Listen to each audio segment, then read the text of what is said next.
T'as hâte? Ça va être les vacances de Noël, quoi. J'aurai de quoi m'occuper. Avec notre jolie voix. Si tu veux, on peut te chanter une petite chanson pour les jingles. À la limite, ouais. Jingle bell. C'est vrai que je serai en plein Noël. Ouais. Ça Mais m'accompagnera. vas-y, chante une chanson parce qu'on a un épisode à faire pour Noël et qu'on n'a pas de contenu pour le moment. Tu peux pas juste dire chante une chanson à quelqu'un. La thèse de Noël. Jingle bell, jingle bell rock. Non, Et je il faut sais pas que je bouger. m'adresse. Voilà. Ok, je prends ce morceau, je le boucle pendant 3 minutes. Et voilà. Et Ça tu peux sera- faire. On demandera à Marion de faire la même chose. Ouais. Et ça lui va bien aussi. Voilà, Je c'est pour demanderai ça. de faire ça, ce sera notre refrain. Il faudra qu'elle nous fasse des couplets, du coup. Voilà. Mm. Anita, je la connais pas, donc je vais pas lui demander ça. Mais Marion, je peux. Bon, Anita, elle peut te le chanter en allemand, je pense. Ok, super. Bah voilà, on va là, pardon. Du coup, je demanderai en français à Marion, comme ça on ferait Très bien. 3 langues. Je lance. Bah, quand tu veux. Ok.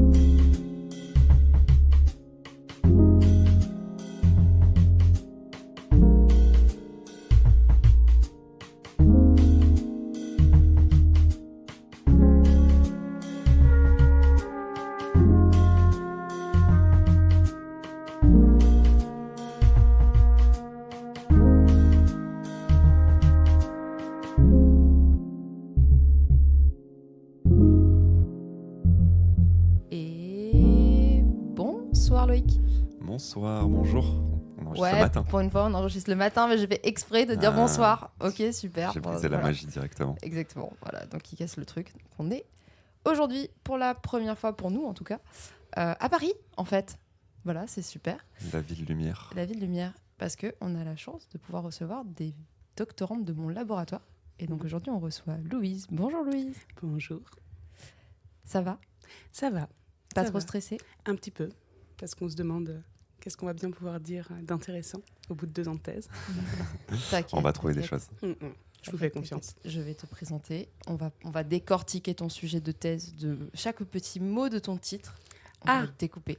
Mais bon, si c'est des mots qui te plaisent pas, on peut les changer après. Non, non, je les aime bien. Je les ai tous choisis avec beaucoup de soin. Ok, super. Pas du tout. On fait jamais ça. On remplit thèse.fr en mode rapido, en mode vite, faut s'inscrire. Et après, on est là, il y a quoi déjà dessus? Ah, mais c'est pas le bon titre.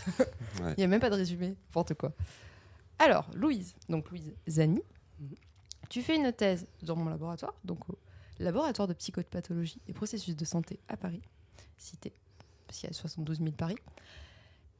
Tu es encadrée par Cécile Flao, je le prononce bien, ok. Oui. Et Léonore Fass. Oui.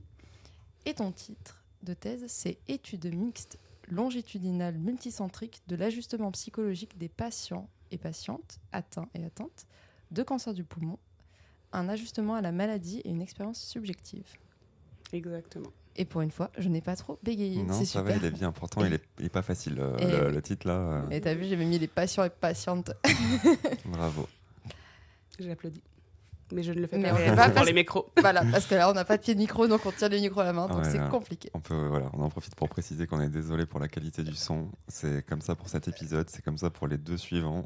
On fait ce qu'on peut. On pouvait pas trimballer les pieds de micro dans le Ouais, train, ouais. donc voilà. Ouais, les micros d'1,5 mètre, là, c'est bon. Ah oui. Un peu compliqué. Non, mais on a des petits socles, mais on a oublié le truc du haut pour tenir le micro, donc c'est dommage.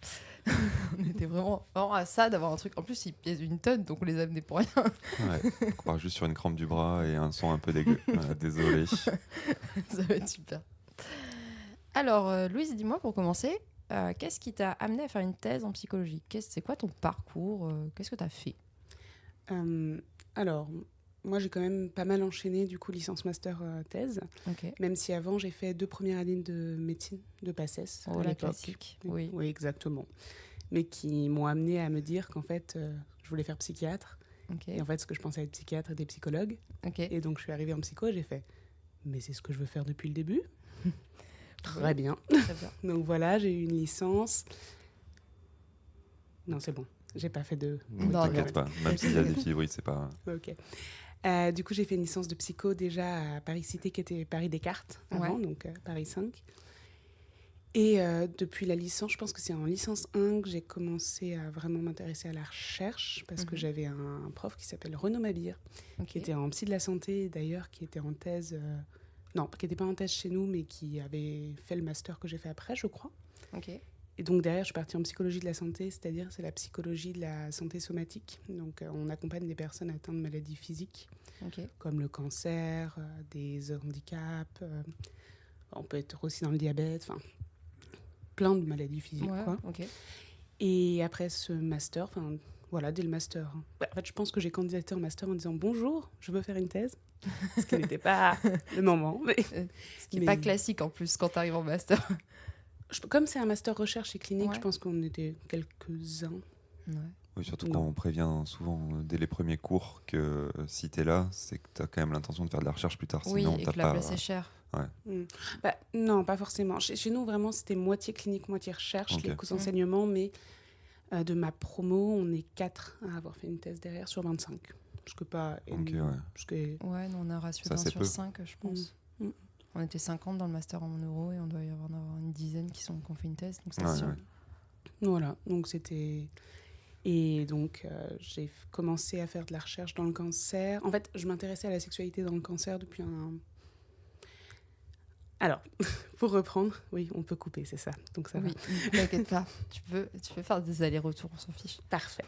Alors, du coup, quand j'étais en L3, je suis partie au Canada pendant ok. un semestre, le premier semestre, donc avant le Covid, pour un échange universitaire. Donc, j'ai fait tout ce qu'on fait dans un échange universitaire, c'est-à-dire rigoler, Picoler, peut-être un peu, si mes directrices de thèse entendent ça, pas forcément. forcément. Étudier. Voilà, beaucoup étudié. Non, pas vraiment. Mais par contre, j'ai découvert j'ai eu mon premier cours de psy de la santé, même si je connaissais grâce à Renaud Mabir déjà d'avant. Et j'ai eu des cours de sexologie du vieillissement, sexualité du vieillissement, où on a pas mal étudié l'identité, etc. Et donc, où je me suis vachement questionnée justement sur cette notion de sexualité dans le cancer. Et quand je suis entrée en master, on devait proposer des thèmes de recherche, et c'est ça que j'ai proposé en premier. En citant beaucoup Alexandra Stulz, qui est une ancienne doctorante de Cécile Flao, donc ma directrice, qui a travaillé sur la sexualité. Et là, j'ai un trou dans quel cancer ? Le cancer du côlon, je crois. Oui, je crois que c'est bien ça. Enfin bref, qui a travaillé là-dessus, et donc j'avais beaucoup cité parce que c'est une des grandes études en France là-dessus, quand on parle d'un cancer qui n'est pas un cancer du sein ou un cancer directement lié à des organes dits sexuels, même si bon, le côlon, c'est quand même plus proche de la zone de la zone génitale, etc. Et donc, du coup, je suis entrée par cette porte-là. En master, j'ai pu faire un stage avec Alexandra, du coup, où j'ai vraiment beaucoup vu l'onco psychologique et donc... non, pas du tout. La psycho-oncologie, il ne faut pas arrêter que je fasse cette erreur dans l'autre sens, mais donc la psycho-oncologie, qui est du coup la psychologie dans le cadre de l'onco. Et... au fur et à mesure, j'ai pu aller à Gustave Roussy, qui est un des grands centres de lutte contre le cancer parisien. C'est un des plus grands centres de lutte contre le cancer au monde. Où j'ai commencé à faire un stage donc en M2 avec Léonore Fass et Diane Boinon. Et donc Léonore Fass, qui est ma deuxième directrice. Et du coup, je me suis un peu plus intéressée, plus spécifiquement au cancer du poumon, parce que c'est le 3e cancer le plus répandu au monde et qu'il y a très peu d'études psychologiques sur le sujet. Alors que c'est quand même des personnes qui vivent avec. Donc, il faut bien voir comment... C'est vrai qu'on fait plutôt d'un point de vue médical et essayer de trouver comment guérir les patients plus que... Enfin, d'un point de vue maladie physique. C'est et ça. pas trop qu'est-ce qui se passe d'un point de vue psychologique et comment ils se sentent, en fait, avec ce... Surtout qu'il faut rappeler qu'en 2010, on était à quelque chose comme 10-15% de personnes encore vivantes 5 ans après le diagnostic. Alors qu'aujourd'hui, on s'approche des 25%. Et même peut-être encore décalé ces dernières années. Donc... on va avoir quand même une nette augmentation de personnes qui vivent longtemps avec la maladie. C'est des personnes statistiques en en France, pardon. Alors, c'est celle qu'on trouve dans Panorama, c'est celle qu'on trouve par l'INCA, donc je pense que oui, ça doit être les statistiques françaises. Si c'est un cas, c'est français. Ouais, je pense que c'est les statistiques françaises. Mais ça reste un des premiers cancers, c'est le premier cancer en termes de mortalité, c'est celui qui tue le plus. Voilà, donc même si c'est pas le cancer à plus mauvais pronostic, mais... Voilà. Et donc, on va peut-être parler un peu du cancer et j'ai envie de dire, c'est quoi les causes, même si on ne va pas donner des réponses 100% fixes, les causes, les symptômes et voilà ce que ça donne un peu, c'est vivre avec cette maladie. Cancer ou cancer du poumon ? Du poumon, je pense qu'on peut aller, on va pas s'amuser à... Alors, ce qui est vachement j'ai envie de dire touchy, mais c'est pas le mot très adéquat. Mais avec le cancer du poumon, c'est qu'en fait, il peut ne pas y avoir de symptômes pendant très très longtemps. Ok. Et par exemple, je me rappelle d'une patiente qui a découvert qu'elle avait un cancer du poumon parce qu'elle avait une métastase au nerf optique. Ouf. Et qui du coup s'est réveillée en ne voyant plus d'un œil. Ok. C'est un peu hardcore comme découverte. Voilà, c'est bon. Après, il y en a d'autres qui n'ont jamais eu de symptômes et qui finalement, en faisant un contrôle de routine, avec un dépistage, notamment parce qu'ils ont fumé, ont du coup on trouve des taches au niveau du poumon et ils se rendent compte que c'est un cancer. Il n'a pas forcément métastasé, mais en fait, justement, comme c'est un cancer qui peut être très peu visible ou avec des symptômes très génériques, par exemple être essoufflé, mais tousser, tu te dis juste etc. je fais pas assez de sport et tu vas Et pas voilà. te dire j'ai un cancer. Et ben du coup c'est un cancer qu'on trouve très souvent métastasé, donc c'est-à-dire avec des morceaux du cancer qui sont partis dans tout le corps, notamment très facilement dans la tête, au niveau du cerveau. Ok. Mais moi, par exemple, ma thèse ne porte que sur les patients non métastasés, mais ça on pourra y revenir. Ok. Et du coup, niveau cause, alors bien sûr, celle auquel je pense, si vous nous écoutez, peut-être la première chose auquel vous avez pensé, c'est la cigarette. En effet, on voit que le fait d'avoir fumé le tabac est fait partie des causes dans 75% des cas. Ok. Et on a quand même une augmentation nette de personnes qui ont un cancer du poumon sans avoir fumé. Des raisons génétiques, de mutations génétiques, mais aussi des raisons de pollution, énormément. Et puis, je tiens à rappeler ici que en fait, quelqu'un qui a fumé c'est pas lui qui a mis en place son cancer, parce que ça, c'est quelque chose qu'on retrouve beaucoup dans la littérature, cette idée que les personnes avec un cancer du poumon à l'international, parce que en France, il n'y a pas beaucoup de recherches dessus, voire pas du tout, mais à l'international, on voit qu'il y a une énorme stigmatisation de ces personnes qui, en fait, à cause de la consommation de cigarettes, auraient un cancer du poumon, sauf on leur reproche d'avoir fumé, en fait. Sauf qu'il faut rappeler, en fait, que la cigarette, on nous en propose un peu à chaque coin de rue. Genre, c'est rare les personnes à qui on n'a pas proposé ça. Et donc, un des points très importants pour moi dans ce podcast, déjà, c'est de bien dire la personne qui est malade, c'est pas sa faute si elle est malade. Et il faut arrêter de penser ça, il faut arrêter de dire ça. Et je pense, mais ça, c'est mon avis personnel, que s'il y a si peu de recherches dans le cancer du poumon, c'est aussi parce que c'est un cancer qu'on va très vite aller lié à des comportements addictifs, qu'on va très vite aller lier à la cigarette, et donc on va pas moins aller voir sur le bien-être. Et pourtant, c'est des personnes, il y en a certaines qui ont arrêté de fumer il y a très longtemps, il y en a qui continuent à fumer, mais en fait c'est tellement banal de fumer dans notre société. Enfin, je sais pas si vous avez remarqué, rien que les gens qui fument la cigarette électronique. Enfin, voilà, Je vois pas de quoi tu parles. Il y en a une posée à côté, mais non. Mais c'est quelque chose qui revient de plus en plus, le geste qui continue, etc. Et en fait, c'est quelque chose. Moi, je sais que j'ai jamais fumé, mais parce que mon grand-père est décédé à cause de la cigarette dans ma tête de petite fille à l'époque. Et donc, du coup, ça m'a vraiment bloquée. Mais je pense que comme n'importe qui, j'aurais pu fumer, en fait. Donc, voilà. Dans la plupart des familles, il y a forcément des fumeurs. Il y en a qui ont fumé. C'est ça. Moi, je sais que mon grand-père il me disait qu'à l'armée, il pouvait troquer ses cigarettes contre des rations supplémentaires ou des jours de pause, tu vois. Oui, là, c'est un contexte encore plus particulier. Donc, c'est... Quand tu as vécu avec des gens qui ont été à l'armée, ils ont forcément fumé, ce genre de choses. Et en termes de population, est-ce qu'on observe une différence entre hommes-femmes et à quel âge on considère qu'on a plus de risques? Est-ce qu'il y a un âge ou est-ce que ça dépend juste du diagnostic aussi? Et finalement, c'est chez les vieilles personnes parce qu'on le diagnostique tard. Alors, c'est pas... il y a plusieurs réponses. Déjà, entre hommes et femmes, on a toujours une majorité d'hommes, mais la différence diminue de plus en plus, d'autant que ces dernières années, le cancer du poumon chez la femme, c'est le cancer qui a le plus augmenté. Notamment chez la femme. Chez l'homme, ça a un tout petit peu diminué en termes d'incidence. Mais chez la femme, ça a vraiment augmenté de façon exponentielle. Pour plein de raisons que j'ai citées tout à l'heure, que ce soit la consommation de cigarettes, mais aussi la pollution, et puis le génétique. Il y a énormément. Il y a de plus en plus de femmes autour de la quarantaine qui tombent malades sans avoir jamais fumé, et vraiment pour une question génétique, pour le coup, de mutation, que je ne saurais pas expliquer en tant que psychologue, mais voilà. Et après, sinon, l'âge moyen, ça va être 65 ans. 63 ans si on a fumé, je crois que j'avais lu à une époque dans ces eaux-là, donc un peu plus tôt pour les fumeurs.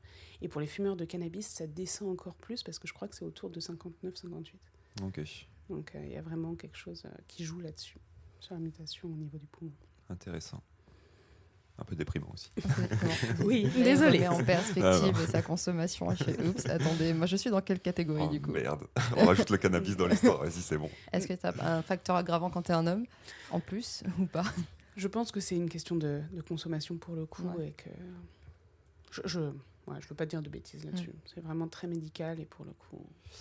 Et est-ce que, alors c'est pareil, c'est pas exactement dans le cadre de ta thèse, mais est-ce que tu sais quelle est notre capacité à le traiter aujourd'hui, ce cancer spécifiquement du poumon? Est-ce que c'est plus facile que les autres? Est-ce qu'on y arrive déjà? Est-ce que c'est plus simple ou plus dur que les autres types de cancers? Alors c'est quand même c'est quand même plus dur à traiter que la majorité des cancers du sein, même s'il y a des cancers du sein par exemple beaucoup plus hard. Pourquoi je compare au cancer du sein? C'est parce que parmi les cancers très répandus, il y a le cancer du sein, il y a le cancer du poumon. Ouais. Et c'est pour ça que le cancer le plus répandu, dont on parle le plus souvent, ça va être le cancer du sein. C'est pour ça que je fais souvent référence et comparaison. Ok. Mais c'est un cancer qui est quand même dur à traiter encore. C'est ce que je vous disais tout à l'heure avec les chiffres. 25% de personnes encore vivantes 5 ans après le diagnostic. En plus, ça dépend du type de cancer de poumon. Parce que ça, il y a ceux à petites cellules, il y a ceux à non petites cellules, qui ont des différences en termes de qualité de vie et de... Pas de symptômes, mais de survie. Voilà, Okay. Une notion de survie. Voilà, il y a vraiment toutes ces différences-là. Oui, on est à côté de la voie ferrée. Ouais, c'est ce que je me disais. J'entendais un truc dans le... Bah, disons que d'habitude à Bordeaux, on est dans une petite maison où il y a zéro bruit. Il y a en plus les colocs qui sont jamais là, du coup vraiment c'est tout calme. Ouais, Et là, on est à Paris, les murs c'est du papier et il y a le train à côté. Et en plus, on doit tenir les micros parce qu'on n'a pas pris les pieds. Vraiment. On a emmené les auditeurs avec nous à Paris, c'est plus Exactement. immersif. La pollution passe aussi par l'audition. Ouais. Mais je vous jure que Paris, c'est pas que ça. C'est aussi plein de gens très sympathiques C'est et beaucoup de ciel d'émulation. gris. Et de choses sympas. Oh là là. Oh là là. Tu as deux personnes qui sont pas fans de cette ville, On n'est pas forcément, on des va pas grands faire fans. une énorme pub, donc c'est à toi de défendre ta ville. effectivement. Non. Voilà. Paris, il y a quand même, on peut à n'importe quelle heure du jour ou de la nuit trouver des choses ouvertes. C'est vrai, c'est Oui. vrai. Sortir, vivre. Bordeaux aussi, je pense. Peu, moins. Ne nous mais- lançons mais- pas dans une comparaison futile. Ouais. Ce n'est pas la peine. Juste, nous, on va pas se prendre la flotte sur la gueule, quoi. Bon, Bon. Peut-être pas. Nous, en plein août, on se prend pas la flotte sur la gueule. Hein. À nous, oui. Mais donc, je ne sais plus ce que... Oui, donc il y a vraiment quand même... c'est encore très difficile à soigner. Enfin, déjà, en termes de rémission, la rémission complète est rare. ok. Après, il peut y avoir des personnes qui sont en surveillance pendant des années. Parce qu'en fait, après avoir eu... Souvent, alors, les traitements habituels, on va dire, du cancer du poumon, après, il y a plein de choses qui peuvent être différentes, mais on va avoir la chimiothérapie, qui est assez connue quand même, la radiothérapie, qui est d'envoyer des ondes, du coup, sur la tumeur. On peut avoir de l'hormonothérapie et de l'immunothérapie. Et la grande nouveauté récente qui a fait justement augmenter le taux de survie à 5 ans et le taux de survie en général, c'est récent, ça. C'est ces dernières années, mais ça commence à faire quand même un petit moment. Mais voilà, c'est les thérapies ciblées. En gros, l'idée, c'est que dans une tumeur, il va y avoir une mutation. Là, je simplifie beaucoup, parce que déjà, moi, voilà. C'est ce qu'on te demande, hein, t'inquiète. Mais c'est peut-être pour les auditeurs qui sont vraiment... qui traitent, ça sera peut-être... spécialistes. Voilà, peut-être un peu Mais bon. trigger, mais bon. Exactement. Attention. Mais donc, du coup, il va y avoir une mutation dans la tumeur et on va aller directement voir quelle est cette mutation, comme il y a des mutations assez connues. Et la thérapie va aller justement attaquer spécifiquement les cellules avec cette mutation-là. Ok. Donc, c'est des thérapies ciblées. Et ça aide beaucoup. Après, on est, d'après la littérature, mais je ne sais pas trop où on en est aujourd'hui sur ce point-là, mais quand même moins au clair sur les effets secondaires sur certaines choses. Et notamment les effets secondaires en psychologie, on a un peu moins de recul sur comment les patients le vivent, en fait, finalement. Et donc, du coup, avec ces différents traitements, soit on va commencer par une chirurgie directe pour pour retirer les tumeurs ou la tumeur. Ça, c'est quand elle est bien définie. Si elle n'est pas bien définie, il peut y avoir d'abord une chimio, puis une chirurgie, ou bien parfois même que des chimios. Sauf que du coup, derrière, tous les mois, puis les 3 mois, puis les 6 mois, puis les ans, au fur et à mesure du temps, il va y avoir forcément des surveillances avec un scanner thoracique très fréquent et puis un scanner aussi Il faut que j'arrête de mettre des coups dans les choses. Et puis un scanner cérébral, parce que comme je vous le disais, la principale métastase du cancer du poumon au début, c'est cérébral. Et donc du coup, pour aller vérifier qu'il n'y a pas de métastase au niveau du cerveau, quoi. Ok, très bien. Bon, on a fait un petit tour, je pense, de... Moi, j'allais Ouais. enchaîner. Je t'en prie. T'inquiète. Tu disais du coup que pas la mortalité, mais du coup la mortalité est plus faible maintenant en nombre d'années, c'est-à-dire que maintenant ils vivent plus longtemps, les personnes qui sont atteintes de ce cancer, en théorie, en incidence, on va dire. C'est pour ça qu'ils ont commencé à s'intéresser à comment vivent ces patients d'un point de vue psychologique. Est-ce que les études, elles avaient déjà commencé avant, quand il y avait peu de personnes qui survivaient à 5 ans, ou est-ce que c'est parce que maintenant ils vivent plus longtemps, on va dire, qu'on se dit ah mince, est-ce qu'ils s'en remettent bien? Est-ce qu'ils vivent bien avec ce type de cancer? D'un point de vue scientifique, je ne pourrais pas te répondre. Ouais. D'un point de vue de conviction personnelle, on va dire, de ma vision des choses, j'aurais tendance à te dire oui pour la France, pour le coup. Ouais. Mais en fait, les principales recherches sont nord-américaines, surtout USA, mais quelques-unes au Canada, et puis asiatiques, beaucoup chinoises, et Taïwan, etc. Parce qu'il y a des mutations spécifiques à ce niveau-là, et puis également beaucoup de pollution. Et donc, c'est des endroits où il y a des fortes incidences de cancer du poumon, et puis en France aussi, mais d'un point de vue psycho, je pense pas que ce soit les seules raisons. Ouais. Je pense que c'est aussi qu'on l'a mis longtemps de côté et qu'il n'y a toujours pas beaucoup de recherches en France sur le sujet. Il y a une recherche qui est beaucoup citée, c'est la recherche Vican, mais qui est sur plusieurs cancers et qui s'intéresse à la vie après un cancer du poumon. Donc il y a eu à 2 ans et à 5 ans, et c'est une grosse cohorte. Mais pas qu'un cancer du poumon, après n'importe quel cancer en fait. Il y a eu plusieurs cancers dedans. Mais sinon, il y a eu assez peu d'études vraiment sur une population spécifique française. Et je ne pourrais pas te dire que c'est pour ça. Je pense qu'on commence petit à petit à s'y intéresser. Que certains s'y sont intéressés depuis longtemps, notamment les cliniciens s'y intéressent depuis longtemps. Hein, mais d'un point de vue recherche, ça a mis un peu plus de temps, quoi. Oui. Après, est-ce que c'est une question de moyens? Est-ce que c'est une question juste de temporalité? Est-ce que c'est le fait qu'en effet, quand les patients avaient une espérance de vie moins longue, du coup, on pouvait moins avoir le temps de les interroger là-dedans et sur comment ils le vivaient? C'est des hypothèses, je ne pourrais pas te répondre réellement. Ok. On va creuser un peu plus le sujet en tant que tel. Avant de passer à la partie méthodologique, est-ce que tu peux nous dire ce que c'est l'ajustement psychologique? Qu'est-ce que tu entends par là? Alors, l'ajustement psychologique, ça va être un terme en psy de la santé beaucoup repris, parce qu'en psychologie de la santé, on se base beaucoup sur des modèles. Ok. Donc l'idée, c'est que on va un peu modéliser comment le patient répond à des choses, notamment avec le modèle de Lazarus et Folkman. On a la notion un événement stressant arrive, un événement qu'on va dire aversif, par exemple un diagnostic de cancer du poumon, et le patient va y réagir en mettant en place ce qu'on appelle des stratégies d'ajustement ou stratégies de coping. Ouais. Et à la fin de ce processus d'ajustement, il va y avoir des, on va dire, outcomes de coping, outcomes d'ajustement, avec, par exemple, la dépression, l'anxiété, la qualité de vie que nous, on va mesurer. La grande question actuellement, c'est de se demander si la santé sexuelle est également un outcome de l'ajustement, mais on pourra y revenir. Et en fait, l'idée, c'est vraiment tout ça. C'est qu'est-ce qui se passe pour le patient quand ça va arriver dans sa vie, quand il va y avoir ce diagnostic. Et moi, ma thèse, c'est durant la première année post-diagnostic, justement. Okay.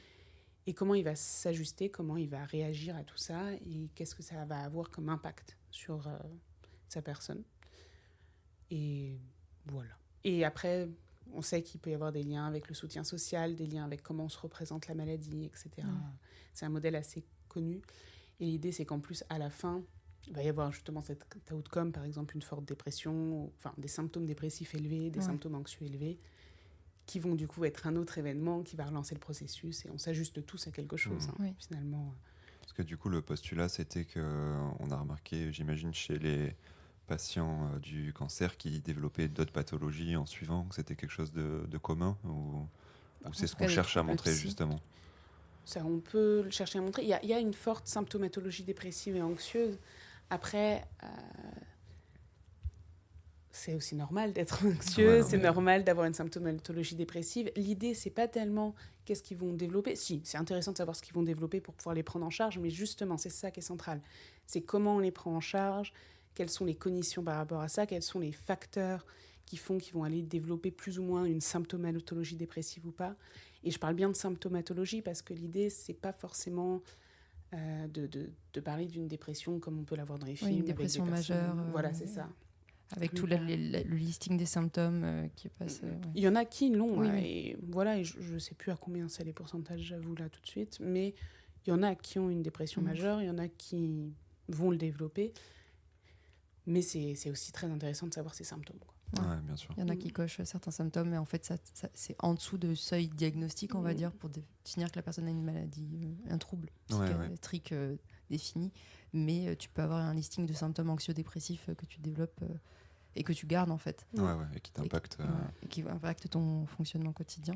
Le bien-être et tout ça, J'avais une question, mais je l'ai oubliée, donc elle va revenir plus tard. Si on parle un peu plus de ton sujet, tu fais pour ta thèse une étude mixte longitudinale multicentrique. Est-ce que tu peux nous dire ce que ça veut dire ? Alors, multicentrique, ça va être le plus simple, c'est que c'est dans plusieurs centres. Ouais. Donc, on a la chance d'avoir des liens à plusieurs centres. Longitudinal, c'est que c'est au cours du temps. Donc, moi, je vous l'ai dit, c'est pendant 1 an post-diagnostic. Ouais. Donc, on a plusieurs temps de mesure. Et mixte, ça veut dire que je fais à la fois une étude qui est quantitative et qualitative. Pour la partie quantitative, je ne pourrais pas trop vous en parler parce que c'est lié à une grosse étude de cohorte médicale qui est actuellement lancée, qui est Canto Poumon, qui est liée à Unicancer, qui est donc un des organismes qui va faire le lien entre tous les centres de lutte contre le cancer. Okay. Et du coup, ils ont vraiment lancé cette étude de cohorte en fait en même temps que le début de ma thèse, et ça fait partie des raisons pour lesquelles j'ai vraiment spécifié sur le cancer du poumon, parce que j'ai pu me joindre à cette étude. Et donc là, c'est à travers de multiples centres de lutte et hôpitaux d'ailleurs, parce qu'on a aussi inclus des hôpitaux à travers toute la France du coup. Et en parallèle, donc il y a l'étude Subexpo, qui est l'étude pour Subjective Experience of Cancer, of poumon, poumon, P pour poumon. Donc Subjective Experience du cancer du poumon, Subexpo. Donc qui est la partie qualitative où je vais rencontrer des patients à 3, 6 et 1 an du diagnostic. Je les rencontre beaucoup par Zoom. Il y en a certains que j'ai vus en présentiel. Là, ça s'est surtout fait dans le centre qui a lancé l'étude, donc qui est Gustave Roussy. Mais il va y avoir d'autres rencontres dans d'autres centres, là, dans les prochains mois. Et l'idée, c'est vraiment d'aller parler avec eux de qu'est-ce qui se passe pour eux dans la maladie. En fait, c'est un entretien semi-directif, donc avec l'idée que j'ai une grande question et plusieurs relances, et notamment une relance très spécifique, dont je vais vous parler. Et donc, soit je les vois en entretien individuel, soit je les vois en focus group. Et l'idée, c'est que je les vois une première fois donc à 3 mois du diagnostic, puis à 6 mois, puis à 1 an. Je les rencontre à tous ces temps et je commence en fait par leur demander ça va faire tant de temps que vous avez eu votre diagnostic. Qu'est-ce qui se passe pour vous ? Comment vous allez ? Qu'est-ce qui se passe ? Qu'est-ce qui s'est passé depuis ? Et puis après, on parle. Souvent, je réagis, je rebondis, etc. L'idée, c'est que c'est un entretien très libre pour vraiment voir où ils vont et que ce ne soit pas moi qui induise des choses. Ouais. Par contre, s'ils ne m'ont pas parlé de certains points, je vais quand même aller en parler tout en disant, étant très ouvert quand je dirai mes résultats, que c'est moi qui parlais de ça. Oui. Un des points qu'on a rajouté un peu, c'est quand même la notion de stigmatisation. Juste leur demander qu'est-ce qui se passe pour vous. Est-ce qu'on vous a déjà parlé de cigarettes ? Comment on vous en a parlé ? Et moi, ce qui m'a étonnée jusqu'ici, c'est qu'en fait, je suis tombée sur des patients très peu stigmatisés, ce qui est plutôt une bonne nouvelle, mais qui en même temps, je me demande si c'est une question de recrutement. Donc, c'est des choses que je vais aller un peu creuser. Et l'autre question, je la pose en général vers les dernières minutes, c'est certains autres patients nous ont parlé de problèmes au niveau de la sexualité. Qu'en est-il pour vous ? Donc, il y a des patients qui vont bien vouloir en parler, d'autres qui ne vont pas vouloir en parler. Et puis, j'ai une patiente qui m'en a parlé avant que je l'amène aussi. Mais on sait dans la littérature qu'en fait, si nous, on n'en parle pas, les patients n'en parlent pas. Donc, c'est un peu tabou, la sexualité de façon générale. Un clair. Peu moins pour notre âge et les gens plus jeunes, mais ça va dépendre. Les personnes plus âgées, on s'attend à ce qu'elles soient un peu plus réservées sur ce sujet, notamment si c'est en groupe. C'est ça. Après, justement, l'idée du groupe, c'est que, en fait, ma recherche de master, c'était spécifiquement sur la sexualité dans le cancer du poumon chez les femmes, donc jeunes. Et enfin, jeunes pour la catégorie d'âge du cancer du poumon. Et donc, du coup, en groupe, en fait, ça avait vachement bien marché parce que l'idée, c'est que les personnes se répondent et voient que qu'elles sont pas seules. Les problèmes sont partagés, quoi. Et là, bon, on pose la question, mais si les personnes ne veulent pas en parler, on n'en parle pas, quoi. L'idée, c'est juste que la question soit posée et juste pas qu'on se dise ils n'en ont pas parlé, donc ça ne les intéresse pas, alors qu'on voit dans la littérature que c'est un point d'intérêt, que c'est un vrai questionnement pour les patients. Et pourtant, je me rappelle par exemple d'un article où c'était genre quelque chose comme le 6e plus grand point d'intérêt ou le 2e pour certains autres types de patients, etc. Et qu'on n'en parlait presque pas dans la discussion de l'article, qu'on n'en parlait presque pas dans les résultats. Juste, c'était là. Juste, c'est là. Juste, ça pose un problème d'un point de vue de sexualité, et voilà. Mais pour aller plus dans le détail sur ce point, on en parle depuis tout à l'heure et j'ai du mal à visualiser. Est-ce que c'est le traitement qui fait que tu as plus de libido ? Qu'est-ce qui fait que ça impacte autant la sexualité, le cancer du poumon ? J'ai du mal à... C'est un petit package, mais c'est comme tous les cancers. Enfin, la question, c'est est-ce qu'il y a une spécificité au cancer du poumon ? Ça, faudra la traiter parce qu'on ne sait pas. Mais déjà, tu as la notion de dyspnée, c'est-à-dire les troubles respiratoires dont je parlais déjà en symptômes, qui peuvent être forts et donc qui peuvent quand même avoir des soucis, des problèmes. Pour un effort physique. Un effort physique, ça peut être compliqué. Il y a la notion des traitements, sûrement, mais encore une fois, là, je m'avance sur des résultats que je n'ai pas. La notion du changement du corps et de la changement de perception du corps, et puis même l'estime de soi, la façon dont on se perçoit, et donc tout ça va aller jouer. Et comme on sait que ça fait quand même partie du bien-être, de la qualité de vie, de la sexualité, et qu'on n'en parle pas, notamment on n'en parle pas avec des populations plus âgées, parce qu'on a cette tendance à se dire que la personne âgée, elle ne va pas avoir de relation. Et en plus, les EHPAD, c'est les endroits qui se filent le plus d'IST. Exactement. Mais en plus, la question, c'est, et là je viens de faire l'erreur aussi pendant le podcast, c'est de parler que de relations, parce que la sexualité, c'est aussi des choses, on va être dans la masturbation, on va être dans même dans le désir, la pensée de son corps, la pensée, le fantasme. Et en fait, tout ça, on ne sait pas comment ça varie, on ne sait pas quels sont les changements chez les personnes. On sait que ça existe encore clairement chez les personnes un peu plus âgées, et puis même 65 ans, même si c'est l'âge limite au niveau senior, on va dire, mais ça reste pas des personnes âgées, et on sait qu'il y a encore une sexualité très présente. C'est pas du 90 ans et plus déplacé, quoi. Oui, et puis même 90 ans ne sachant plus se déplacer, il reste des choses, en fait. S'il y a toujours du désir, il y a du fantasme, oui. Voilà. Ça dépend des personnes, vraiment. Et donc, du coup, la question, c'est, si on n'en parle pas, c'est pas central, hein, c'est pas la première chose à laquelle on pense, c'est pas... Mais par contre, faut quand même pouvoir l'aborder, parce que vivre, c'est vivre avec un cancer du poumon, c'est vivre en fait. Et vivre, c'est avec toutes les parties de la vie, dont la sexualité. Ok. Ma question de tout à l'heure m'est revenue, parce qu'en fait, c'est un lien avec ma thèse. Tu parlais de stratégie de coping et de l'ajustement des personnes quand ils reçoivent le diagnostic. Est-ce que dans ce type de maladie, vous avez beaucoup de personnes qui sont soit dans un déni psychologique, soit dans une espèce d'agnosonosie où ils ne se rendent même pas compte qu'ils sont malades et qui renient complètement le diagnostic ? Ou est-ce que ça arrive beaucoup moins que pour les pathologies psychiatriques ? Oh oui, beaucoup moins. Non, vraiment... Je ne te dirais pas que ça n'arrive pas, parce que voilà, on reste dans des choses qui peuvent arriver, mais j'en ai rencontré aucun, et c'est pas des choses... C'est pas quelque chose de classique. Non. Parce que je sais que ça arrive aussi pour les personnes amputées, par exemple. Oui, je vois, mais non. Enfin, vraiment... Ça dépend ce que tu appelles le déni là-dedans. En effet, tu as quand même un mécanisme qui va te dire pourquoi ça m'arrive à moi, non, c'est pas vrai. Enfin, des choses très classiques, mais tu vas pas avoir d'anosognosie, donc le fait de pas connaître son trouble, ça, tu vas pas l'avoir. Enfin, c'est très peu, quoi. Tu passes par des phases un peu de déni, de défense, on va dire, face au diagnostic, mais tu vas pas être dans complètement le renier complètement le fait que ça existe. Ça. Et puis souvent, en fait, tu as la période où tu vas le détecter, donc tu vas avoir un peu une petite semaine, un moment qui est très dur, et puis très très vite les traitements se mettent en place. Et donc du coup, très très vite, tu es dans le mécanisme du soin, etc. Là encore, je parle de quand on est dans un cancer du poumon qui est encore traitable. Donc, avec l'idée qu'il y a une prise en charge directe, chimiothérapie, etc. Tu as certains cas où ça va être... où on sait que le cancer ne va pas pouvoir disparaître. Par contre, on va pouvoir le traiter, on va pouvoir passer à des soins palliatifs, qui ne sont pas des soins en attente de mort, mais qui sont bien les soins qu'on fait pour pallier la douleur. Donc, finalement, presque tout le monde peut avoir Oui. des soins palliatifs, mais c'est important cette idée que ça peut être par exemple des chimios qui sont aussi là pour diminuer les douleurs ou des choses quand il y a des symptômes pour le coup très forts. Mais donc, on va vraiment être dans le soin et le maintien et l'idée d'avoir la meilleure vie, le meilleur vécu possible. Et c'est aussi ça qui est important, c'est comment est-ce qu'on peut évaluer le vécu de la personne pour justement l'améliorer et l'aider là-dedans.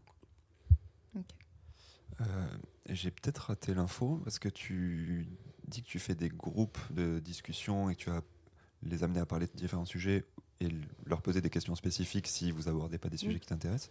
Mais c'est quoi les données que tu récoltes et comment tu fais pour les standardiser? J'ai du mal à me visualiser la méthode d'acquisition. Eh bien, c'est une très bonne question parce qu'en fait, il n'y a pas de standardisation ici.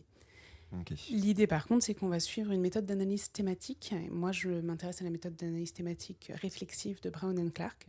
Donc, c'est une méthode qui est très claire, avec l'idée qu'en gros, on va tout retranscrire, avec notamment de l'aide de la part des stagiaires. Merci Marie-Noël, si tu nous écoutes.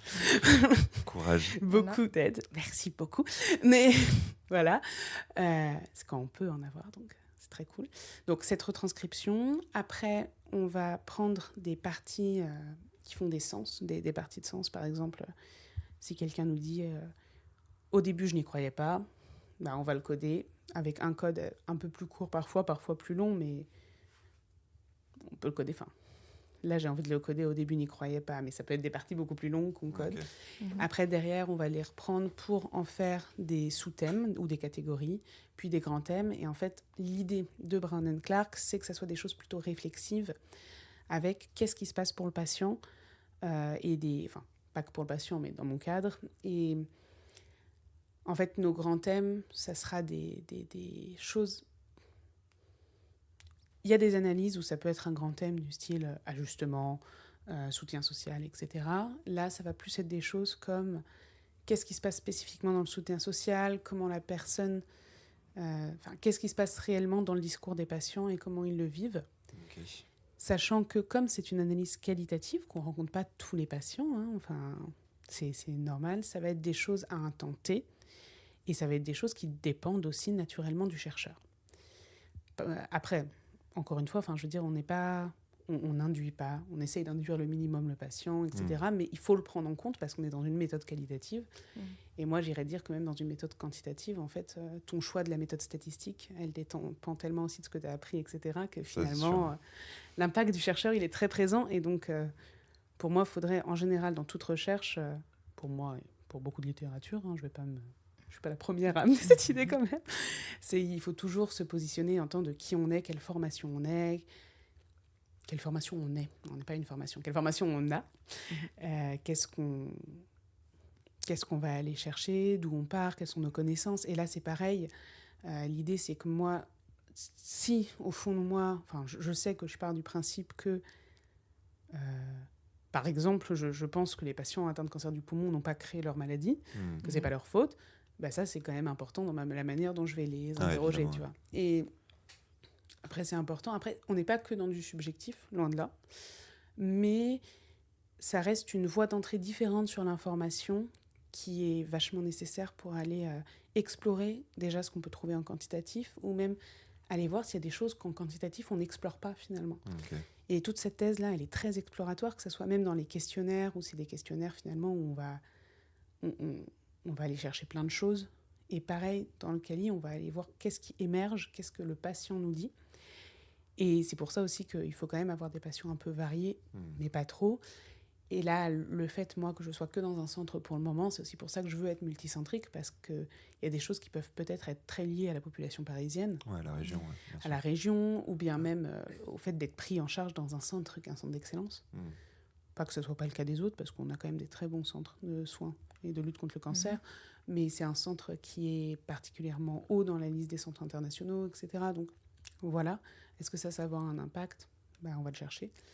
Mais justement, pour finir sur la méthode, c'est pas une méthode où on va chercher à mesurer un effet, c'est pas une méthode où on va chercher à mesurer tout court, il va pas y avoir de causalité. Ça va vraiment être du réflexion sur ce que disent les patients, et cette méthode mixte nous donne justement l'idée que d'un côté, on va avoir le quali qui nous illumine des trucs, et de l'autre côté, tu auras le quanti qui illumine aussi, et comment on lit les deux. et comment on va extrapoler pour prendre en charge de la meilleure manière possible, quoi. Ouais, je comprends. C'est un peu donner du sens au résultat quanti pour essayer d'expliquer pourquoi est-ce qu'il est haut dans certains... par exemple, sa qualité de vie, elle est basse. Est-ce qu'il y a des dimensions dans sa qualité de vie qui sont différentes et ça s'explique dans ce qu'il redit dans son discours, etc. Oui, Ok. complètement.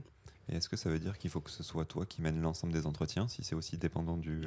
Non. Ok. Parce que là, je mets ça en avant parce que je pense que c'est important de le mettre en avant et aussi important pour la richesse que c'est. Mais il y a des recherches en quali où tu vas avoir, un qualitatif donc, où tu vas avoir plusieurs chercheurs qui vont mener les recherches, etc. Par contre, pour moi, dans ma visualisation des choses, et c'est aussi très mis en avant par les auteurs de la méthode, c'est important d'avoir quand même un double regard à la fin.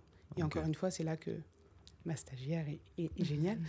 Parce que l'idée, c'est d'aller regarder les données avec un double regard.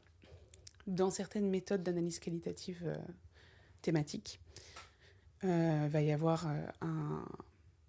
un coefficient qui est calculé sur le codage pour savoir si le codage est fait de la même manière ou des choses comme ça. Brown and Clark, elles s'en éloignent un peu quand même. Et l'idée, c'est surtout d'avoir un double regard sur les données pour être sûr de ne pas passer trop à côté de choses, pour nuancer les propos, pour avoir vraiment une double réflexion et une réflexion qui est aussi de chercheur, hein, qui est pas juste une réflexion de il y a ça, donc on met ça, mais tiens, à quoi ça nous fait penser, comment on peut le discuter par la suite, etc. Ouais, établir des liens entre les différents thèmes. Ok. Il me semble qu'en Cali, il y a aussi une autre méthode sur le lexique. Du coup, toi, tu n'utilises pas celle-là. J'aimerais. Et pourquoi? J'aimerais, ok. Je vais peut-être l'utiliser, mais alors peut-être Si justement ça ça va va dire être deux quelque mots chose pour dire à quoi ça comment c'est ça la marche. lexicométrie du coup. Et l'idée c'est je suis pas spécialiste encore sur le sujet et je crois que non, vous n'avez pas de personnes qui l'utiliseront là dans les 2 prochaines. Mais bon, Non. L'idée c'est qu'on va compter par exemple le nombre de mots et comment les mots arrivent les uns par rapport aux autres. Et en fait, ça va être une analyse plus quantitative de données qualitatives, donc de texte. Et l'idée, c'est de voir, par exemple, si on associe plusieurs thématiques vraiment lexicales, pour le coup, ensemble. Et donc, ça va donner encore d'autres informations. Et ça peut être vachement intéressant aussi. Et justement, c'est pour ça que moi, j'aimerais aussi peut-être l'utiliser pour avoir encore un éclairage différent, d'où encore du mixte en plus, si on peut dire ça comme ça. Et l'idée, ça va vraiment être de comment est-ce qu'on lit les choses, comment est-ce qu'on lit les thématiques lexicales, c'est ce que je disais. Mais comment les mots co-occurrent, comment ils arrivent ensemble, la co-occurrence. Et derrière, ça va nous donner des questions de sens, etc. Mais ça va être, par exemple, imaginons le thème, c'est tu retrouves un thème sur la mort et ça va être tout le champ lexical en lien avec la mort et tu vas compter le nombre de fois où ça apparaît dans le discours de la personne et ça va te donner une information sur à quel point c'est important ou pas important comme thématique, par exemple. Okay. Et puis aussi, si on voit que mort co-occure vachement, enfin, je suis pas sûre que ce soit un vrai verbe co-occurer. Moi, je l'aime bien, pas sûr, mais c'est pas grave, on comprend. Voilà. Et si ça arrive beaucoup, en même temps, ça co-occure beaucoup, du coup. En même temps qu'un autre terme, comme par exemple...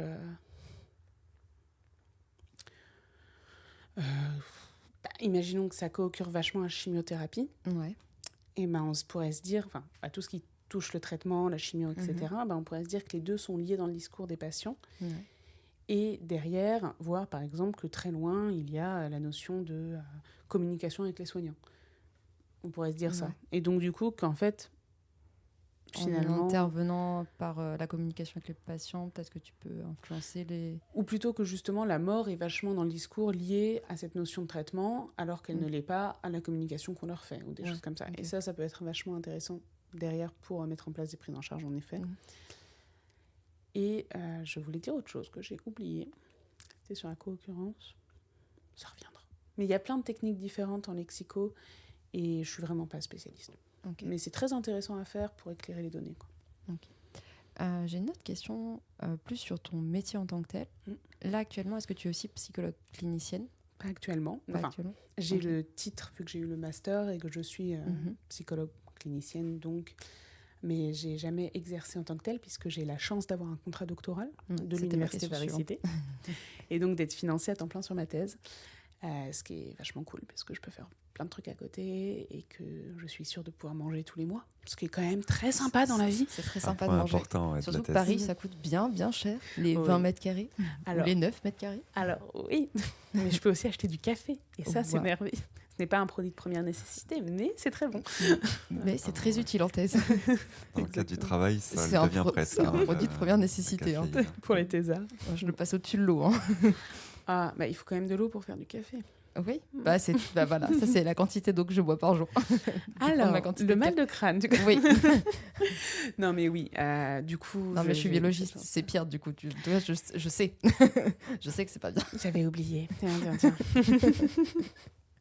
Et toi, quelle est ta consommation de café? Similaire, J'ai pas envie d'en parler. Voilà. similaire. Juste lui, il se boit des gourdes d'eau derrière, donc ça va. Ouais. Moi, juste ma consommation d'eau se résume quasiment à ma consommation de café, quoi. Donc c'était. Il faut une gourde en plus. Mais j'ai une gourde, juste elle est quelque part dans l'appart et des fois. Là, je sais même pas où elle est. Elle est dans un tote bag, je crois.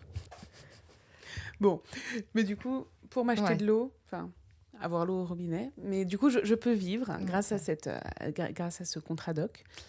Et voilà. Et donc, du coup, en parallèle, par contre, d'un contrat doctoral, on n'a pas le droit d'avoir une autre Oui, profession. un truc Donc, pareil. du coup, bien sûr, je suis pas clinicienne à côté, mais c'est vrai que dans les faits, c'est quelque chose qui me manque quand même. Et que même si j'ai très envie, j'ai envie de devenir enseignante-chercheuse, enfin, c'est mon but dans ma carrière, je pourrais pas le faire personnellement sans avoir une clinique à côté.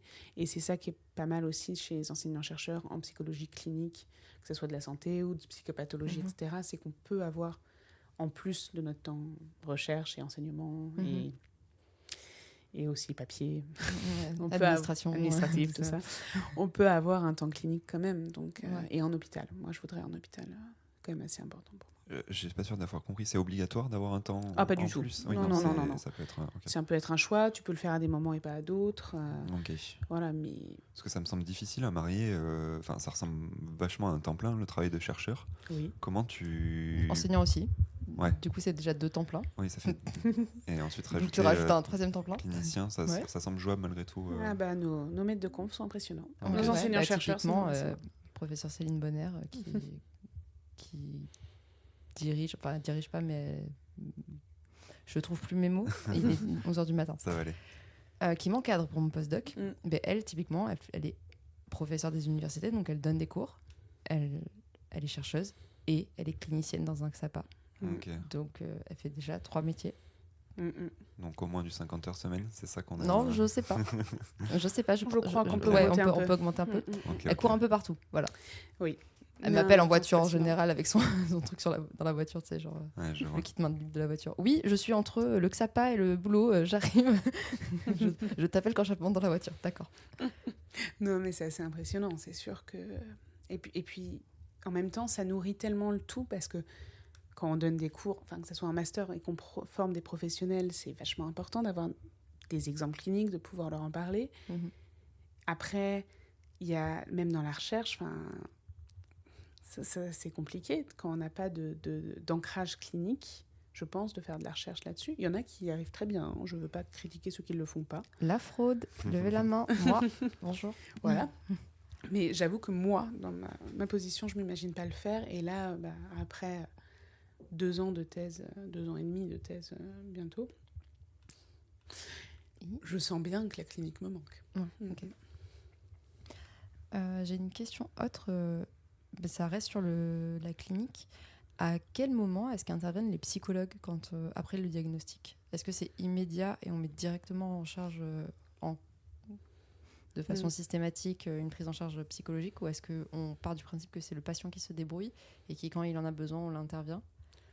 Non, c'est pas systématique, Ouais. mais dans la majorité des centres de lutte ou dans les hôpitaux, il va y avoir des psychologues vers lesquels on peut réorienter le patient, ou le patient peut lui-même choisir d'appeler. Par exemple, à Gustave Roussy, c'est une unité de psycho-oncologie spéciale.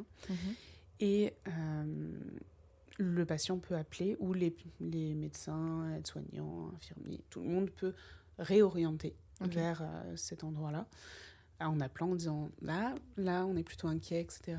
Et c'est normal de ne pas être dans une réorientation. Je ne sais pas exactement si ça pourrait être utile d'être dans quelque chose de systématique. C'est quelque chose qu'il faut voir. Par contre, c'est bien aussi de faire du cas par cas et de vraiment se pencher sur chaque personne. Qu'est-ce qu'elle a besoin, où est-ce qu'elle va. Et en fait, il y a plein de soins qu'on appelle des soins de support. Donc, ça va être l'idée ça va être, par exemple, donc la psychologie, mais ça peut être aussi nutritionniste, ça peut être sexologue dans certains lieux, ça peut être... comment elle s'appelle ? Les assistantes sociaux. Assistantes sociales, ouais. Les assistantes Les sociaux. éduques. Oui, mais éduques, on est un peu moins là. Mais c'était... Après, ça peut être des psychiatres aussi. Et la socio-esthéticienne ou le socio-esthéticien, bon, c'est plus souvent des femmes, ça peut être très, très intéressant. C'est des personnes qui viennent aider justement à la prise en charge du corps. Par exemple, je ne sais pas si vous savez, mais les vernis à ongles, le maquillage, en fait, il y en a qu'il ne faut surtout pas utiliser quand on est en train d'avoir une chimio ou une hormono. Et donc, du coup, savoir qu'est-ce qu'on peut utiliser, comment bien se mettre en valeur, comment réapprendre à avoir son corps, quand il y a une perte de cheveux, choisir une perruque ou bien un bonnet, comment vraiment prendre soin de soi. Et ça peut être vachement intéressant. Après, tout le monde n'en a pas besoin. Tout le monde n'en a pas envie non plus, parce qu'on peut aussi ne pas avoir envie de rentrer là-dedans. On est complètement libre. Mais voilà. Okay. Oui, donc ça reste disons une offre de soins un peu à la carte selon les besoins des patients, quoi. Ça peut. Après, il y a quand même beaucoup de patients qui sont vus, je pense. Mais ça dépend des lieux aussi. C'est plus de la curiosité, mais on peut pas utiliser des vernis. Pourquoi ? Oh, le toxicologue. Parce qu'il y a des toxiques dedans. Et d'ailleurs, il y a beaucoup de vernis qui sont cancérigènes. Oui, de fait, certains, les colorants le sont la plupart du temps, mais c'est beaucoup par inhalation. Là, il doit y avoir des interactions avec le traitement, du coup, j'imagine. Aussi, et puis je pense, mais c'est aussi que, par exemple, quand tu es enceinte, tu ne peux pas mettre du vernis, ça peut être mauvais pour le fœtus, selon le vernis. Ça, c'est sûr, bien sûr. Mais c'est pareil, ça rentre, et je pense que c'est aussi, le corps étant déjà faible, est-ce que ça peut pas l'affaiblir encore plus ? Voilà. Je sais pas trop le mécanisme. Il a envie de creuser, il a envie d'ouvrir PubMed et de se regarder. C'est sûr qu'il y a des articles. Si j'avais une recommandation, moi, de toute façon, c'est d'utiliser aucun cosmétique, donc je sais pas si on peut vraiment. Voilà. C'est un peu trop extrême. Le toxicologue qui va dire n'utilisez aucun cosmétique et si la liste fait plus de 3 ingrédients, vous prenez pas. Mais je comprends bien la problématique du coup dans le cas du cancer. Très bien. Ok. Question. Donc là, ça fait 2 ans et demi que tu as commencé ta thèse. J'ai commencé en septembre 2023. 2, je crois. Ouais, 2022. Oui, 2022, puisque ça fait 2022, 2023, 2023, 2024 et là 2024, 2025. Ouais. T'en es où ? Est-ce que tu as des débuts de résultats ?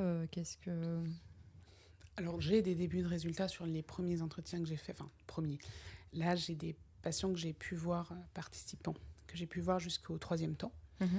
Il y en a où j'en suis qu'au 2e et il y en a c'était que le 1er. Et puis, je vais réinclure pour le 1er. Je commence les analyses thématiques. Okay. Là, au prochain semestre, je vais partir pendant 3 mois dans un stage in-doc en Suisse pour améliorer mes capacités statistiques aussi et puis mieux faire les premières analyses, des analyses préliminaires sur les données de Canto, même si ça ne sera pas publiable puisque il faut attendre quand même un certain moment vu qu'on est sur une cohorte. Il faut avoir le temps, attendre, prendre le temps aussi de voir ce qui arrive, mais pouvoir avoir un vrai plan d'analyse de données en statistique, donc vraiment prévoir comment je vais faire et tout ça. Et voilà, j'en suis milieu fin de recrutement et analyse. Ok. Est-ce qu'il y a des choses qu'on a oublié de mentionner dans ta thèse? S'il y a des trucs... Des points que tu voulais aborder. Hyper importants. On est passé à côté parce des que... choses hyper importantes. Ou que tu as en tête et que tu te dis ça serait bien d'en parler. Vraiment. Mon point très important, je l'ai déjà dit dès le début. Pas stigmatiser. Oui. Et ne pas s'auto-stigmatiser aussi. C'est pas...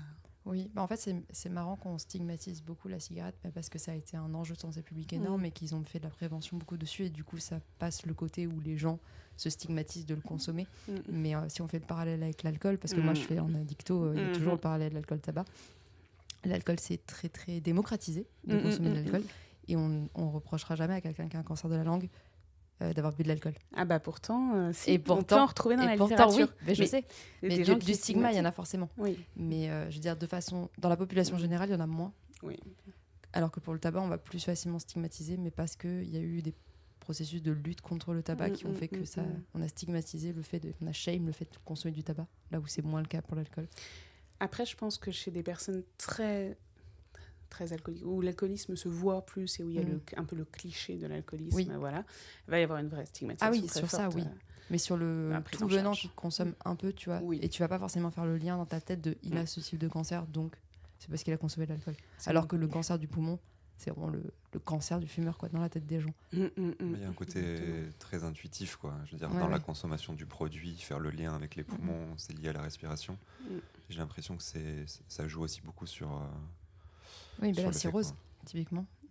La cirrhose, Exactement. c'est le cancer de l'alcoolique. Et puis après, il y a aussi une réalité. Hein. Enfin, je veux dire, la Ah oui, non, cigarette, ça sort pas de nulle part, évidemment, ça sort pas de nulle part. De la même Mais façon que la cirrhose, bon.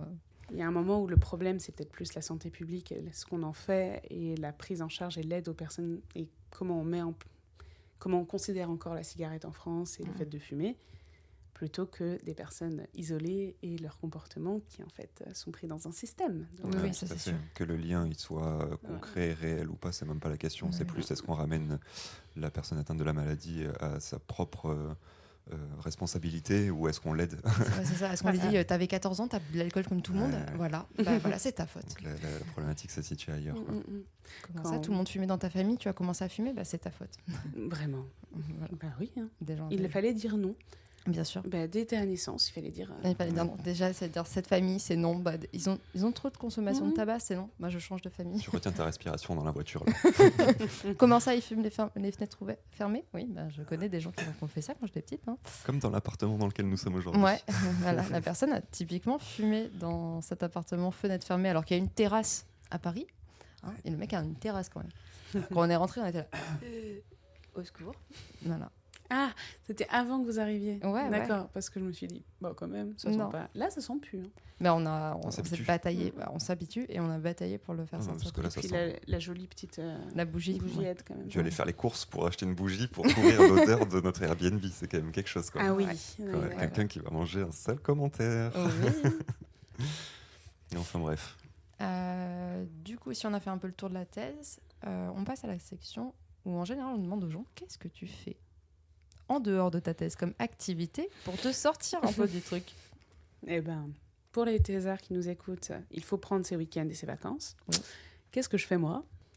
Tu Je prends lis. pas.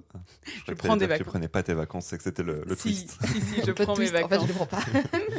Si, heureusement, parce qu'en fait, sinon, je ne vivrais pas. Ouais. En fait, c'est horrible parce que quand je pense là actuellement à mes activités externes, Elles sont faibles. non, mais je me C'est dis, honteux. en ce moment, il y a beaucoup de. Non, c'est pas honteux. Je sais pas, Il y a t'as beaucoup l'air- de représentations quand même étudiantes, donc actuellement. Mais sinon, je lis, Ok. je vois beaucoup d'amis. Souvent, je vais dîner le soir après avec des copains, Ok. Donc Et- tu sors, t'as une vie un peu. quand même. Ouais. Et je fais des câlins à mon chat. Ouais, normal. Franchement, ça, c'est central. Ouais. Même s'il t'empêche de travailler parfois aussi. Mais... Là, Ça, c'est sûr. Voilà. Et tu lis quoi? Le dernier gros livre que j'ai lu, c'était Le Pavillon des cancéreux, qui est un Mais- livre, donc ça marche Non, mais pas. c'est pas une Ça a activité hors thèse. Bah, t'as l'air en fait, relié à ton sujet. Je suis ça, pas c'est- sûr, mais Bah, au départ, c'est juste parce que je me suis dit, vraiment, que je voulais lire de la littérature russe. Parce que Ok. mon meilleur ami aimait ça, et je me suis dit, bah tiens, je vais Ok, lire je de la vais tenter, littérature russe. Il y avait celui-là qui était le seul livre de littérature russe qu'a lu ma mère, donc je me suis dit, je vais le lire. Et on avance. Et au milieu du bouquin, il y a une citation sur la sexualité dans le cancer, alors qu'on est dans les années 1950 en URSS. Et j'étais là.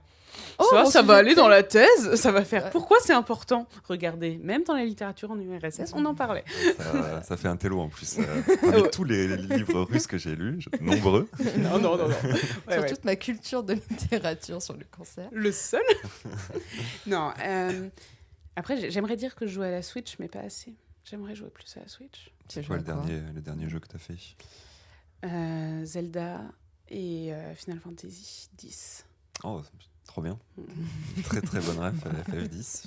Ref à Ah, je l'ancienne. suis très très nulle, mais j'aime beaucoup. Et tu l'as découvert là récemment? Parce que c'est un Non. jeu de 2002-2003 de mémoire. Oui, mais ils l'ont refait sur, sur Switch. Ouais. Et puis, non, j'ai commencé à y jouer il y a 3 ans, Ok. en même temps que ma Switch. En fait, c'est un des premiers jeux que je me suis acheté. Et puis, je suis très très nulle, donc j'y joue toujours. Et par à coup, Bah, surtout c'est pendant du les tour par vacances. tour, donc au moins il n'y a pas besoin de trop de réflexes, faut juste gagner beaucoup d'expérience en tuant beaucoup de monstres. Donc des fois il faut prendre le temps quoi. C'est le problème. C'est le Voilà. farm qui est Si tu veux important. rush, les combats deviennent difficiles. Oh, et puis Slime Farm, je sais pas si vous voyez. Ah, non. Non. C'est une ferme d'élevage de slime et après il faut aller voler les slimes. Ok. C'est vraiment très drôle. Et tout le monde autour de moi n'aime pas, sauf moi et ma cousine. Donc du coup, Bah, enchaîner ça FF10 et Slime Farm, je sais pas, je regarderai ce que ça donne, peut-être que Slimer c'est Farmer. aussi bien. Mais... Non, vraiment, mais c'est très cocooning. C'est Ok. comme Animal Crossing, Ouais, c'est je vois. cocooning. Ouais. Et puis, non. En fait, je me rends compte que je vois vraiment beaucoup de gens. C'est ça qui Ouais. m'aide quand même. Ah, trop bien. Le social Mm. pour avoir Ouais. Est-ce que tu as des discussions hors thèse avec ces personnes? Oui. Parce Non, que c'est un peu le piège, si c'est un peu tes collègues ou quoi, ça peut vite tourner sur des... pas que. Et puis quand il y a les collègues, il y a les ragots de laboratoire, oui. Ah bah ça c'est sûr. Mais en fait, il y a quand même des choses sympas. Enfin, c'est quand même des ragots sympas en général. Non, mais oui, non. On sort quand même beaucoup de la thèse. Après, je vois des gens, beaucoup d'amis de médecine. Ouais. Donc, on va pas forcément parler de la thèse, mais on va parler quand même de médical. Ouais. Et puis des amis ailleurs. Ah, le train revient. Enchantée. Bienvenue à Ici les Moulineaux. Mais oui, voilà. On est beaucoup là-dessus. Et non, ouais, quand même, je fais autre chose. Ok. Je Donc vais voir t'arrives des quand même à spectacles. équilibrer... Oui, mais sinon ça marcherait pas. Enfin, en tout cas, pour moi, ça marcherait pas. Sinon, je me rappelle d'un moment où j'ai arrêté de réussir pendant quelques mois. Bah, heureusement que j'ai une copine qui m'a dit viens, on part à Montpellier maintenant, en fait. Donc tu vas arrêter de faire ça et tu vas partir. Et ça va faire du bien. Et en effet, ça a fait du bien. Et bizarrement, bah, on travaille beaucoup mieux quand on a pris du temps pour soi. Je sais pas si vous avez remarqué. Ouais, Mhm. ça a bien marqué moi. J'étais la team, je prends mes 50 jours de congé par an et Et bah, jamais tu as tu me les bien enlèves. raison. Tu as bien raison. Et puis, mes directrices encouragent quand même vachement ça. Donc, Trop bien. Ouais, ça dépend beaucoup des labos, mais moi c'était pareil. Ouais. C'est... Pose tes congés, de toute façon tu pourras pas les... Ils sont pas payés, hein, donc si tu les poses pas, ils disparaissent. Ok, ben, je pense qu'on a fait un bon petit tour. Ouais. On va peut-être commencer à clôturer ce podcast. Mhm. Est-ce Petite reco. qu'on aurait des recommandations? Est-ce que Eh ben, Louise, j'en tu ai aurais- 2. Vas-y, Oh waouh, on tu es venu t'écoute. préparer. Je suis venue préparer. Bah, en fait, c'est Incroyable. surtout que j'en ai une qui est un peu niche, un peu sur ma thèse quand même. Parce que je me suis dit que c'est toujours C'est le sympa. livre russe. Non, j'y ai pensé, mais je me suis dit... et- Page Comment il 832. Ah non, ça va être le farming des slimes là. Oh non. Non plus. En vrai, mais c'est pas très drôle. Mais le premier, c'est la chronique de France Interne, Le téléphone sonne, du 28 octobre 2024, qui parlait d'Octobre Rose et Movember et comment les cancers impactent notre sexualité. Ah, Et qui était très intéressant et que je vous invite à aller écouter. Franchement, C'est une émission complète Oui, ou... ok. 30 minutes, 36 minutes exactement. Et ouais, vraiment très sympa comme... très sympa, où en fait il y a différentes visions. Il y a ceux qui ont complètement arrêté, il y a ceux qui continuent, il y a ceux qui ont changé de sexualité aussi pendant. Enfin, vraiment très intéressant, donc je vous invite. Et le deuxième, c'est une BD sur les troubles du comportement alimentaire qui est sortie aux éditions Cambourakis en septembre 2024 de Éléonore Marchal, la BD Manger, qui est vraiment trop bien, qui est très colorée et je pense qu'il peut être très aidante pour comprendre ce que vivent les personnes avec des troubles de comportement alimentaire. Donc n'hésitez pas. Ok. Édition Cambourakis. Ok. Et en plus, c'est une copine à moi. En plus, En plus, mais vraiment, enfin, elle a eu que des bonnes critiques, donc... trop Ouais, bien. ouais, puis ça recoupe avec la stigmatisation parce que c'est des gens qui sont. Ah bah sont typiquement souvent le aussi- TCA, Ah oui. les personnes anorexiques, les personnes en surpoids, les Ouais, personnes qui ouais. mangent pas, les personnes qui mangent trop, les gens sont stigmatisés, Oui, oui, c'est quoi qu'ils sûr. fassent. Le stigma existe. Voilà. Mais ok, trop bien. Merci pour ces recommandations. Laura. Merci pour votre accueil.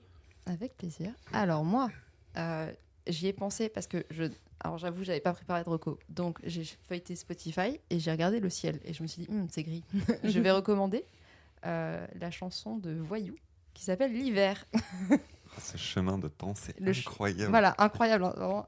Je connais cette chanson. Pourquoi je connais cette chanson? Mais Je attends, sais Laura va pas. te la chanter. Vas-y. et ça va- Alors, non. Ça Alors, pourrait aller dans l'émission de Noël. Non. Alors non, je le ferai pas. Peut-être que je le ferai, mais il faudrait que je m'enregistre 50 fois, donc on va peut-être pas prendre le temps de le faire maintenant. Ouais, non. Je préférerais en plus que ce soit naturel plutôt que tu vas te mettre un autotune et tout. Quel enfer. Voilà, donc Voyou l'hiver. Et c'est une chanson très sympa. Trop bien. Et toi? Pareil, j'avais pas énormément préparé. de choses. On n'a pas bossé, hein, on le sait. Non, je peux recommander ce on était de passage à Paris, on en a profité pour aller voir la Carmine Corp jouer sur League of Legends en show match contre G2 et T1. On a claqué G2, hein, je tiens à le préciser. Et, Oh, le spoil. Ça va s'entendre longtemps. bah oui, donc, c'est dans longtemps. Et j'en profite pour dire que on a pu voir notre nouvelle équipe pour 2025. Et moi, en tant que supporter, je suis très très impatient de les voir commencer à jouer ensemble. Donc le début de la saison, c'est le 18 janvier. Et je vous invite tous à regarder ça. Donc ce sera sur OTP LOL. Bon, je sais que c'est pas le jeu le plus facile à regarder, mais je serais content de savoir qu'il y a quelques gens qui ont pu s'y mettre avec cette nouvelle saison. C'est un jeu de fou. Donc, et si vous avez des questions, n'hésitez pas à me demander. Je serais très content de vous expliquer le jeu et comment il marche. Donc voilà, je vous recommande ça. Et je pense qu'on est bon. Où c'est qu'on nous retrouve, Laura? Alors, comme d'habitude, on peut nous trouver sur toutes les plateformes de podcasts, Deezer, Apple Podcast, Ocha, qui est la plateforme qui nous héberge. On peut aussi nous retrouver sur Instagram, où je poste les sorties des nouveaux épisodes, un peu les événements sur Bordeaux. Et ça peut aussi servir de... Vous pouvez aussi me DM dessus pour passer dans le podcast si vous avez envie, en sachant qu'on est très peu mobile, donc c'est surtout Bordeaux. Mais si vous êtes de passage sur Bordeaux, n'hésitez pas à venir nous voir. Et voilà. On a aussi un Discord, il n'est pas très utilisé, mais si jamais vous voulez discuter avec les doctorants et doctorantes de leur sujet de thèse, ou si vous voulez poster des études de recherche qualitative ou quantitative avec des petits questionnaires dessus, vous pouvez poser vos questions directement aux gens qui sont sur le Discord. Et voilà. Trop bien. Merci beaucoup, Louise. On est content de t'avoir reçu. Merci beaucoup, c'était vraiment très sympa. Et là, je viens de me rendre compte que j'ai oublié quelque chose. Vas-y. Non. Est-ce que je peux l'ajouter? Mais bien sûr. On Eh verra. bien, dans le cadre de cette thèse, je vais lancer sûrement un deuxième questionnaire à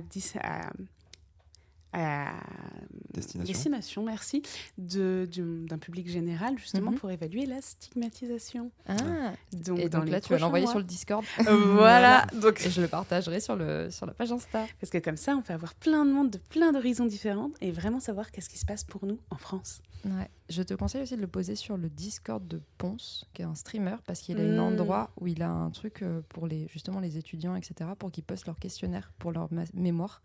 Et donc, du coup, par là, tu peux avoir quelques réponses en plus. Bon, il y a très peu de gens qui répondent, je pense. Ouais, je pense qu'il y en a une vingtaine à chaque fois, mais une vingtaine, c'est quand même pas mal. Bah ouais, c'est quand même vachement important. Tu peux gratter 20 personnes, 20 étudiants qui savent pas quoi faire. Et qu'eux aussi posent un questionnaire et qui se disent « Oh, j'ai posé mon questionnaire, il faut que je réponde à ceux des autres. » Donc voilà, c'est un peu l'idée. C'est bien. Eh ben écoute, il faut s'entraider comme ça. Exactement. Parfait. C'était le mot de la fin. Et puis, on se retrouve dans le prochain épisode. À bientôt. Salut. Salut.